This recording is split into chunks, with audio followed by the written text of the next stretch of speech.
shorts on one of those books that confuse the lines between sport cars and supercars. Modern sport cars, machines that are made to thrill, by Tom LaPointe.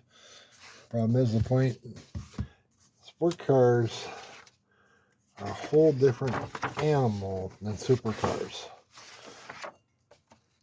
Supercars, they go zoom zoom and all that, but they also cost, the GDP of small countries, whereas sports cars typically do not.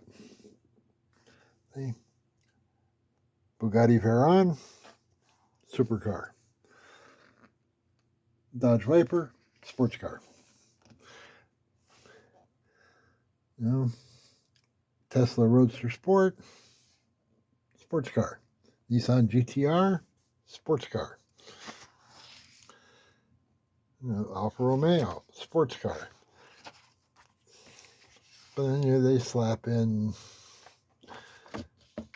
Bentleys and Lamborghinis and all sorts of things that are supercars. The Audi R8, for example.